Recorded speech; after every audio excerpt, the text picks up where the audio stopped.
아이고. 안녕하세요, 여러분들. 녹화 되고 있나요? 네. 네. 아, 네. 잘 지내셨을까? 네, 오늘 여러분들께 그 출장을 소개해 드리려고 또 이렇게 카메라 앞에 섰습니다. 네. 어, 벚꽃 구경도 좀 하셨는지 모르겠네요. 네. 그래요.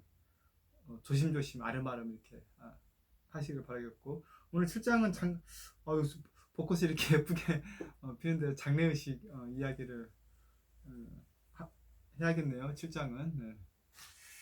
무거운 이야기일 수도 있겠지만 굉장히 또 누가 뭐 어쨌든 생각해봐야 할 그리고 또 우리가 가까운 뭐 가족이 됐든 고민이 됐든 자주 겪는 일이죠. 네. 안 그래도 이 영상을 찍는 어제도 장현갑 교수님이라고 계십니다. 그쪽 명상 분야에서 저희 상담 쪽 명상 분야에서 거의 최고의 그 MBSR이라고 하죠. 명상을 우리나라에 좀 퍼뜨렸던 분인데 어제 부고 일이 있으셨습니다. 네, 그래요. 저도 오늘 이 장을 나가면서 좀 생각을 해보게 되더라고요. 여러분들 근데 지금 그 죽은 사람에 대한 예우라고 그랬는데 그 예우가 나라마다 또 시대마다 뭐 문화마다 다 차이가 있다는 것인데 뭐 여러분들이 제가 오늘 영상을 하나 준비했는데 한번 한 4분 한번 살펴보시고 또 이야기를 나눠보시죠. 네, 영상 한번 보시겠습니다. 산책에 나섰다가 사람들과 마주쳤는데 참 밝게 웃더군요. 그런데 옷이 좀 화려하죠? 춤 공연 때 입으면 좋겠다는 생각이 드는 화려한 옷을 입은 사람들이 같은 집으로 모이길래 들어가 봤습니다. 아프리카 지역입니다.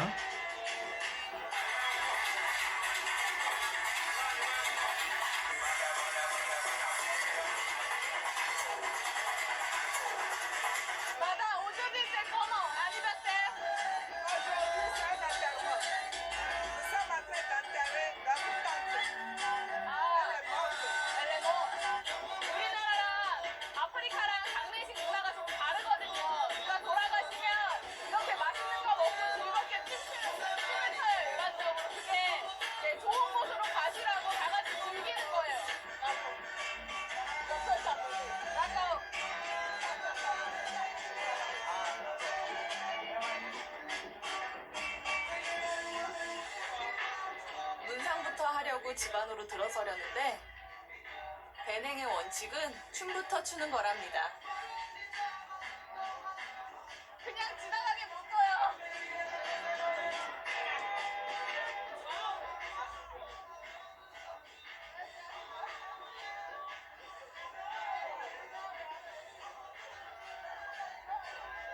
빈소로 안내받은 곳.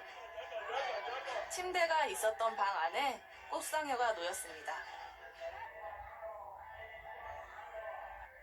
웃는 얼굴이 참 고왔던 분. 고인을 춤으로 배웅하는 이유가 궁금해졌습니다. Elle est partie pour un repos, to rest in peace. peace. Peace. So she left for peace. That's why we are dancing. We always celebrate. It's very sad, but we need to say goodbye. Même nous avons choisi cette tenue, ce pain-là. 축복하는 장례식. 멋지죠?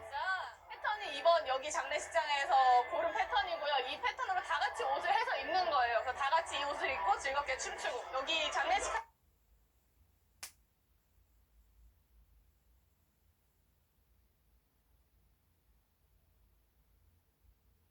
죄송합니다. 왜 그러죠?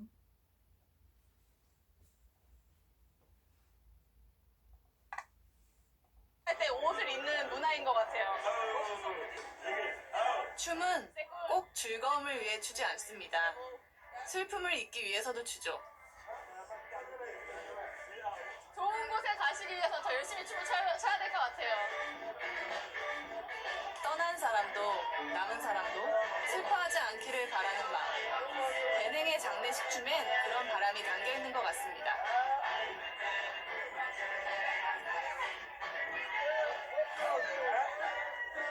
어떻게 해야 돼, 이거? 이거 어떻게 해야 돼요?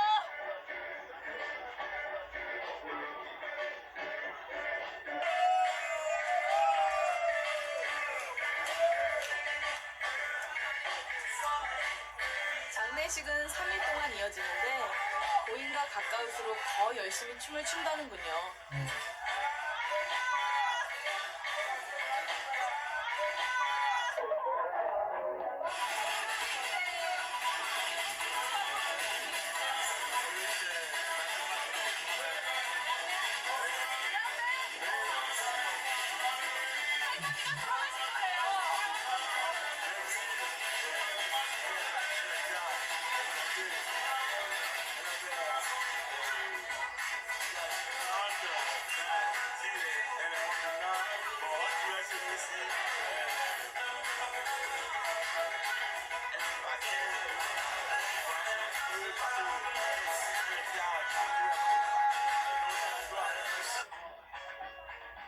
떠난 사람이 아니라 남은 사람의 감정을 달래는 의식.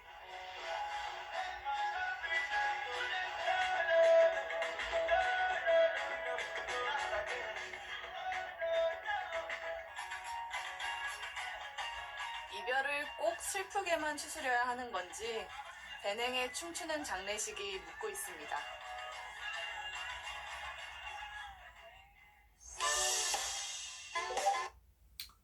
네, 여러분들 좀 치우겠습니다. 그래요. 이제 잠시만요. 네, 아이고, 안 보이게 치워도 될 것 같은데, 이렇게. 네.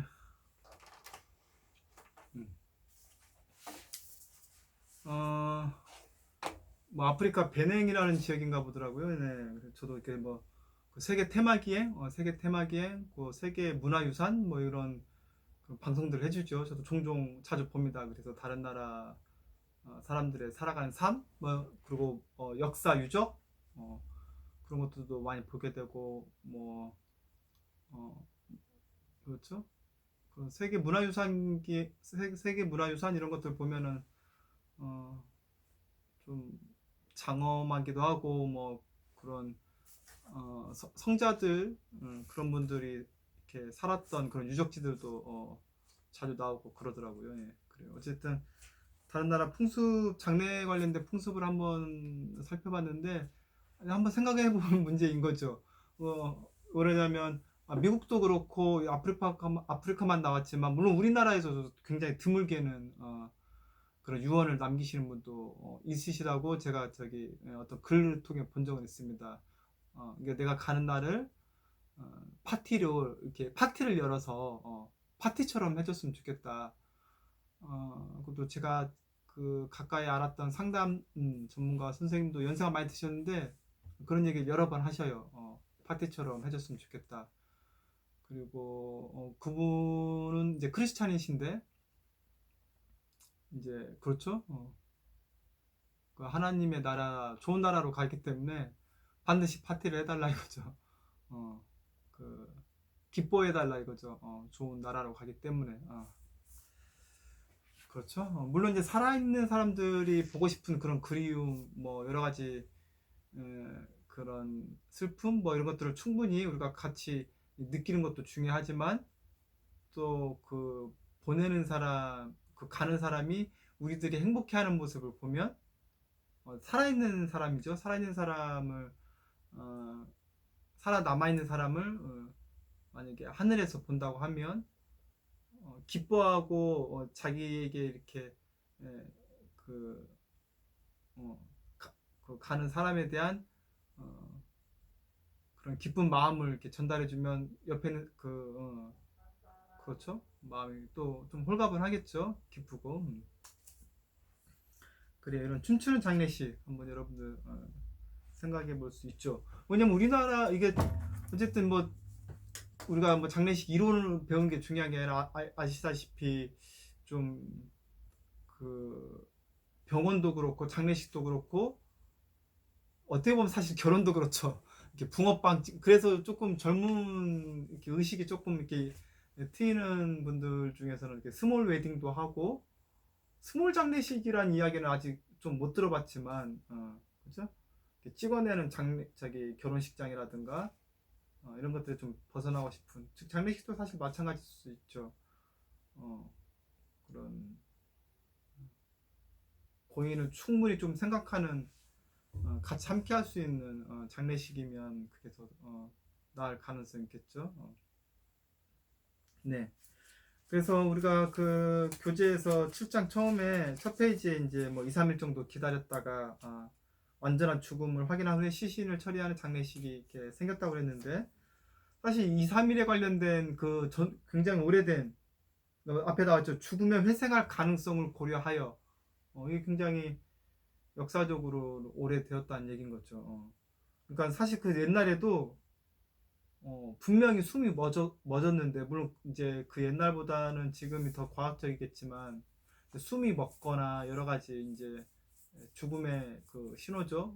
앞에서 우리가 세포사까지 있었죠. 물론 이제 뇌사랑 뭐 심정지 뭐 이런 것들이 다 일어났지만 세포사는 가장 나중에 이루어진다고 하지 않습니까? 그래서 감각은 아직 살아있을 수 있다는 얘기죠. 뭐 그래서 고인이 이렇게 거의 이렇게 숨이 끊어질 때 그 옆에서 축복의 말을 또 사랑한다는 말을 들려주는 게 중요하다는 이야기가 그런 거죠. 그 누워 계신 분이 말할 수는 없지만 들을 수는 이렇게 있다라는 이야기가 되는 거죠. 세포사가 가장 마지막에 이루어지기 때문에 그럼에도 불구하고 2, 3일 하루 이틀이 지나서도 일어나는 경우 그러니까 지금 인사체험 연구가 바로 이런 것과 관련이 된 거죠. 병원에서든 확실히 사망 진단을 내렸음에도 불구하고 이제 뭐 영안실에 가서 일어난다든 이렇게 다시 살아난다든가 여러 가지 굉장히 여러 가지 케이스들이 많이 있었습니다. 예. 그래요. 그래서 2, 3일을 기다리는 장례 문화가 생겼다라는 겁니다. 바로 하지 않고 살아나는 경우가 있기 때문에. 그래요. 그 다음에 뭐 한국인의 장례 절차가 나와 있는데 이거는 그냥 여러분들이 살짝 한번 보세요. 염이라든가 습이라든가 뭐 이런 용어들이 좀 나오긴 하지만 그리고 왜 그러냐면 이런 식의 전통 장례를 이제 우리나라에서도 치르지 않죠. 다 이렇게 장례식장에서 거의 하신다고 그렇게 좀 됐죠. 네. 일본 같은 경우는 여전히 이렇게 집에서 온 가족들이 모여서 그래서 그 장례를 해주는 그 분이죠. 장례를 해주시는 분이 고인을 잘 이렇게 그런 예를 갖추어서 집에 와서 해주는 것이 아직도 일본은 전통적으로 집에서 그죠? 그렇게 하고 장례를 그 하는 전문 선생님이 오셔서 이렇게 잘 해주시죠. 그래서 여러분들 뒤에서 거의 맨 마지막에서 이제 호스피스 죽음교육 단원이 거의 맨 마지막 단원에 나오는데 그런 이야기가 있죠. 그래서 호스피스라는 것도 우리가 이제 우리 환자 말기 우리 그 도와주는 가족들이 못 돌보니까 사실은 그렇게 돌보는 거긴 하지만 그 호스피스 전문 그 큐블러루스 선생님도 그랬고 가족이 돌보는 것이 가장 좋다고 이야기하죠. 그 얘기는 뭐냐면 그렇죠? 환자가 병원에 가면 의사 집에 가는 것이고 의사가 환자가 만약에 집에서 이제 호스피스처럼 이렇게 집에서 돌봄을 받고 의사나 전문 간호사 선생님이 방문하신다면 자기 집에서 있는 거니까 어쨌든 병원에 가면 의사 집에 있다라는 의미를 써요. 의사 집에 가느냐, 의사가 우리 집에 오느냐. 호스피스 그 전문 의사 선생님 말씀이세요. 그 얘기는 집이 좀 편하다는 얘기겠죠. 아무래도 남의 집에서 있는 것보다 그렇죠? 한번 생각해볼 중요한 문제죠. 우리가 다 병원에 가 있는데 물론 이제 소수는 집에서 혹은 더 시골이라서 좋은 데에서 마지막을 이렇게 여생을 하시는 분도 계시긴 하지만 장례식도 마찬가지겠죠. 고인이 편하게 가실 수 있는 곳을 그렇게 해주면 좋죠. 편하시게라는 표현은 그렇지만 마음이 좀 더 편안하게 지낼 수 있는 장소에서 지내면 좋죠. 종교적인 장례식이 쭉 이렇게 나오죠. 저희 나라 같은 경우는 보통 이 장례 의식이 이제 유교를 좀 따라왔다는 것이죠. 근데 이제 유교적인 어떤 그 제사 문화가 여전히 있기 때문에 그런 것이 최근에 무슨 B급 며느리였나? B급 며느리도 있고 80년생 김지영인가요? 그런 게 이제 고부갈등 같은 거 그 영화 있었죠. 그런 것이 이제 명절 때 그런 어떤 제례라든가 그 뭐 이런 것 관련이 있죠. 네. 네. 그래요. 근데 이제 전통을 지키자 그런 의미보다는 어떻게 보면 이제 그 사람 간의 그 개개인의 존중 받아야 할 게 무엇인지 한번 고민해 보게 하죠.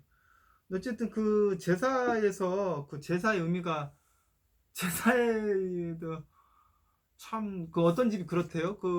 그렇잖아요. 이제 제사는 여러 가족이 모이는데 전통적으로 지내느냐 우리나라식이죠. 근데 요즘 또 이제 기독교 혹은 이제 천주교 기독교라 하면 천주교와 개신교 두 가지 얘기죠. 근데 또 천주교는 이제 개신교 뒤에서 우리가 이제 종교적인 죽음은 종교적인 이야기를 이제 나누는데 아무래도 개신교가 좀 더 이렇게 그 좀 독특한 우리나라의 개신교 문화가 있어요. 개신교가 다 같은 게 아닌가. 나라마다 또 틀리니까요. 시대마다 다르고 우리나라 개신교는 우리나라만의 어떤 좀 그 사회화된 개신교적인 게 있죠. 사회화된 개신교. 좀 누가 좀 더 이렇게 세속화된 개신교라고 얘기하기도 하죠. 좋은 점도 있지만 그 종교로서의 기능보다는 어떤 사회적인 역할을 많이 하는. 그래서 이제 제사 같은 거 이제도 뭐 거부하기 때문에 서로 이렇게 가족 간에도 이렇게 그런 일이 있고 그렇죠. 천주교는 아무래도 좀 더 덜 하고. 근데 이제 여러 가지 역사적으로 살펴볼 필요는 있어요. 그 제사 문화가 그 서양 유럽이든 그쪽에서도 그렇고 뭐 역사적으로 보면 제사를 허용했다가 허용하지 않았다가 뭐 왔다 갔다 하는 그 나라의 문화를 존중해 줘라 했다 안 했다 뭐 여러 가지. 근데 그건 이제 사람들이 정한다라는 걸 우리가 알 수가 있죠. 계속 여러 번 바뀌어 왔다는 거는 뭐 뒤에 나오겠지만 뭐 성경도 어떤 건 외경으로 놓을 것인지 어떤 건 성경으로 넣을 것인지 뭐 이런 것도 있지 않습니까? 네. 사람들이 회의해서 이렇게 정하는 거니까 공의회라고 그랬죠. 제사도 그랬었습니다. 네.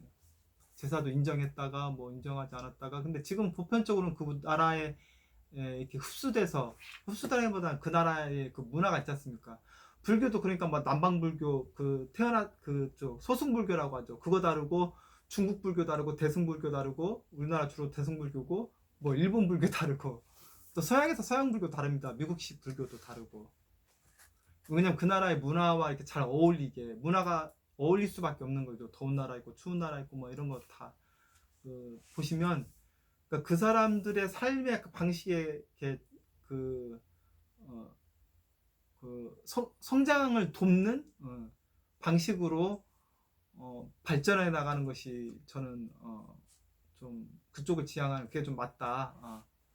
뭐 예를 들어 2000년 전 것이 지금에 맞지 않다면 좀 더 이렇게 현세에 맞게 살아가는 사람에게 행복하게 그렇게 바뀌어야 한다고 보고 있는 입장인 거죠. 근데 그 중에서 어쨌든 이 제사 같은 경우도 만약 이제 사후세계에 우리가 인사체험에 관련된 그런 여러분들이 그 보고서 같은 거 굉장히 흥미롭게 잘 써주셔서 재밌게 봤는데 어쨌든 인사체험은 죽을락 말락한 뭐 이런 무의식 그런 분들도 있지만 대다수 우리가 근사체험이라고 하면 죽은 걸 의미합니다. 사실은 이제 죽음의 근사 그래서 용어가 사실은 그게 정확하지 않은 용어라고 합니다. 심정지라든가 병원에서 정확하게 이게 죽음 선고 같은 사람들을 연구한 거죠. 근데 그런 인사체험이 증명되면 어떻게 보면 그런 죽은 사람이 아니고 이제 어떻게 보면 이제 그 가족의 조상일 수도 있고 뭐 부모님이죠. 그런 어를 우리가 좀 이렇게 기리거나 같이 이렇게 살아있는 사람이 모여서 또 즐거운 아까 아프리카 그런 것처럼 그렇게 하는 것도 굉장히 의미가 있죠. 물론 성경책을 펴놓고 그 나를 그 고인 조상 우리 고인을 생각하면서 마음을 기리는 것도 좋은 의미고요. 어쨌든 임사 체험이 증명이 된다면 충분히 더 그런 영혼식 같은 그런 제사의 의미가 좀 더 어떤 미신적인 행위가 아니라는 것이 증명이 되는 거죠. 무슨 말씀인지 아시겠죠? 이런 행위가 단지 진짜 어떤 미신적인 뭐 어떤 특히 뭐 또 종교에서 미신으로 규정해서 하면 안 되는 그렇게만 생각해 볼 수는 없을 것 같다라는 것이죠. 그렇죠?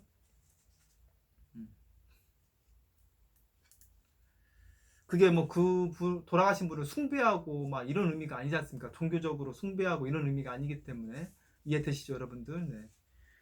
그래요. 그래서 뭐 불교에서는 이제 다비식이라는 좀 뭐 답이라는 말이 이제 그 유골을 이렇게 태운 다음에 이렇게 거두는 그런 방식이죠. 불교에서는 지금도 그렇게 하고 있습니다. 유명하신 분들이라든가 다비식을 하죠. 석가모니 부처님이 처음 그때 다비식을 그렇게 하면서 그때 나왔던 그 뼈들을 그 8개 부족에 이렇게 했었죠. 그래서 지금도 그 사리가 남아있는 그쪽은 지금 그게 돼 있죠.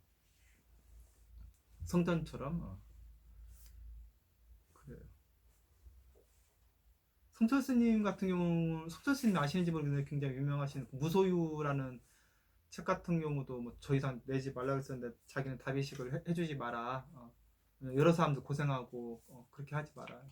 간단히 해달라고. 가시는 날까지 이렇게 무소유를 이야기하셨던 분이죠. 그래요. 그래서 어쨌든 뭐 불교에서는 불교 뭐 뒤에 윤회 이야기도 나오긴 하는데 꼭 윤회가 불교에서 나온 게 아니고 그 인도 전통의 문화죠.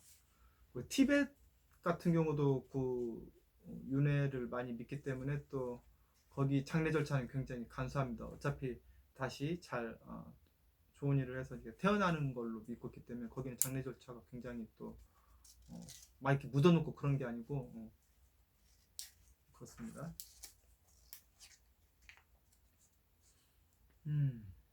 그래요.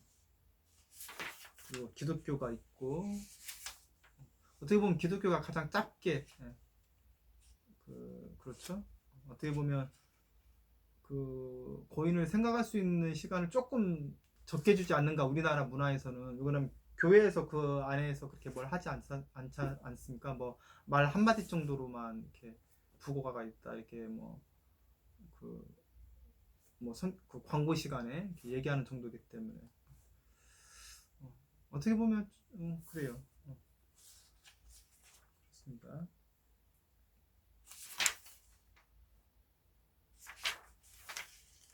그래서 뭐 201페이지에 그 201페이지 두 번째 줄에 나와 있죠. 장례의식은 누구나 죽는다는 사실을 되새기게 한다는 거죠. 그래서 자기 삶을 어떻게 살아야 하는지에 대한 어떤 성찰이나 어떤 다짐의 기회를 주게 한다.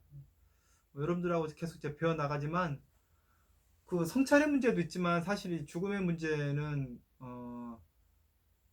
다른 사람들의 어떤 생명에 대한 사랑이 좀 확대되는, 그러니까 그런 효과 있었죠. 앞에서 레이먼드 무디 그 박사가 다녀온 사람들이, 그래서 우리 보고서에 어떤 우리 친구가 나도 한 번쯤은 그런 경험을 했으면 좋겠다 뭐 그렇게 저도 좀 참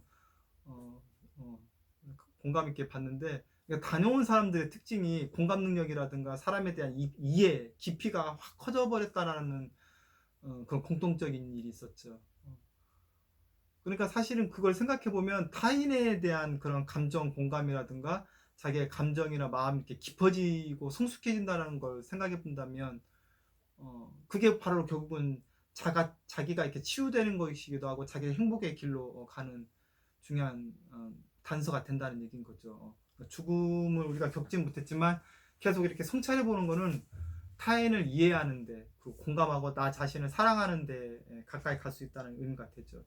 왜 그런 얘기를 지금 마지막에 하냐면, 사실은 그 근사체험이 그 제대로 증명이 된다면, 그럼 우리가 지금 전 세계적으로 보면 그 유대인이죠. 그것도 유대교 쪽하고 팔레스타인 쪽하고는 끊임없이 많은 어린 아이들도 죄 없이 이렇게 죽기도 하고, 이게 전쟁이 일어나는 일들, 티베트 쪽도 마찬가지죠. 중국하고 전쟁이 일어나는 일들, 최근에 뭐 홍콩도 그렇지만 전 세계적으로 일어나는 전쟁의 문제, 근데 민족이 달라서 일어나는 문제, 종교적인 전쟁도 굉장히 많죠. 민족이 다르다는 얘기는 종교가 다르다는 얘기고, 그리고 그걸로 인해서 분열이 되는 거죠, 사실은. 근데 사실은 그 공통적인 그 사후 세계를 보면은 공통적인 경험을 하고, 사후 세계에서 다 그렇게 공통적으로 만약에 만난다면, 예를 들면 뭐 교회를 다니시 기독교에서는 하늘나라에서 다 만난다면, 그게 어떻게 남이 될 수 있느냐의 문제가 되는 거죠. 그러니까 어떤 차별의 문제, 뭐 이런 것들 있죠. 살아가면서 우리가 우리나라 내에서도 차별의 문제, 뭐 여러 가지 많은 사회적 문제들 있지 않습니까? 근데 그게 결국은 우리가 같이 한 나라에서 이게 죽어서 같은 곳에서 머물 사람들이라면 그렇게 이렇게 반감을 가지는 마음의 세계는 아닐 것이라는 얘기인 거죠. 그렇죠? 우리가 그런 행복감과 평안감을, 소수는 그 소수는 뒤에 나와요. 그 뭐 이런 얘기, 저기 자애랑 뭐 관련이 있어요. 소수 외에 대다수는 그런 긍정적인 감정을 느낀다고 했는데, 살아생전에 못 느낀 거를 죽어서 느끼기는 쉽지 않을 수도 있거든요. 뭐 영혼의 세계관 막 이렇게 구별하는 데도 있습니다. 근데 어쨌든 그런 어떤 차별이나 어떤 분쟁이나 이런 것들을 우리가 지금 현생에서도 생각해 볼 수도 있고, 이제 사후의 세계에서도 같이 모인다면 남이 아닐 수 있다라는, 그렇죠? 그런 의미들을 한번 이렇게 고민해 볼 수 있겠네요. 어쨌든 그 장래 의식에 있어서 여러 가지 사회 문화적인 것들, 장래로만 얘기했지만 사실은 아까 제가 뭐 결혼 문화도 얘기했지만 여러 가지 그 다양한 문화에 대해서 한번 고민을 볼 수 있겠네요. 네. 그리고 여러분들 오늘 여기까지 제가 마치고 또 다음 시간 이어서 같이 여러분들하고 이야기하도록 하겠습니다. 감사합니다, 여러분들. 다음 시간에 뵙겠습니다. 고맙습니다.